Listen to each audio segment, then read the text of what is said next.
What up, cyber gangsters? It's me again. So I wanted to talk about Junior Lesson 8, Requirement 11, which says regularly test security systems and processes. Vulnerabilities are being discovered continually by malicious individuals and researchers, and being introduced by new software. System components, process, and custom software should be tested frequently to ensure security controls continue to reflect a changing environment. For me, this communicated a lot of good things, right? So, one of the main things being that you can't just leave things alone and think they're going to be good for always, right? That's a very simple term for me to say that way, but a lot of times in my experience, I've seen people who say, "Yes, I've got antivirus software, I have anti-malware or something like that," and it's I just bought it, installed it, and left it alone forever. And it's like you've never put patches, you've never checked to see if there's any intrusions or seen if there's anything that it caught malicious, and just dealt with it. And they say no, and I get it. It's overwhelming. It's overwhelming. The IT world is challenging, right? And there's so many aspects to it. Unfortunately, it's also a requirement for doing business, really, right? So one of the ways that requirement 11 talks about in 11.1 and requirement 11.1 about how to deal with this is we have to use some structures in place.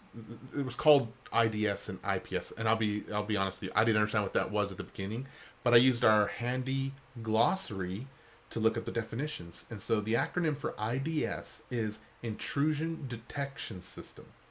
Now, this software or hardware, it can monitor what's coming in from the network or the internet and determine if it's malicious or not. Can determine if it's trying to get at data, right? It looks at it and it's like, you're a little sus. I don't know that I want to let you in, but you know what I'm gonna do?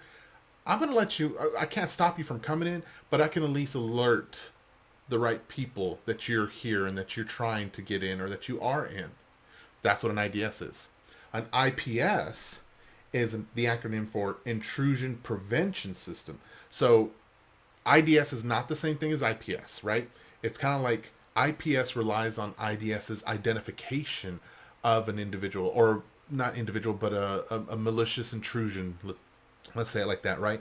And so if the IDS is the guy, imagine a party, right? Like the president, right? Imagine the president's having a party, a ballroom or whatever, right? And the security's standing outside, and they got their earpieces and their shades on, and they're just looking around, and they notice someone who looks suspicious coming in. The IDS is going to look at them. It's going to maybe look at the IPS, maybe just look everywhere and just be like, "Yo, this guy's bad right here. This dude's bad. This girl, they look suspicious as heck. They're suspicious, so they're raising the flag. The IDS is alerting everyone to, or at least the right people, to what it feels is a malicious attack, or something that needs to be looked at. Then IPS might come in, and IPS might see what the IDS is saying, that these people are suspect and we need to do something about it.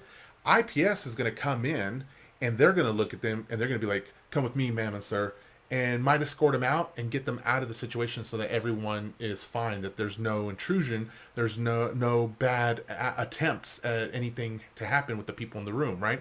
So in this case, the ballroom would be like the cardholder environment, right? The cardholder data environment. And IDS would be something like maybe the firewall, right? Or a piece of the firewall, something that says there's some suspicious activity happening. The IPS is going to be the component that says, "Hey, we're going to go ahead and deal with this, and we're going to take that, wrap it up, and get it out of here," while also alerting the right people. So anyway, I hope that helps you out, and be Gucci.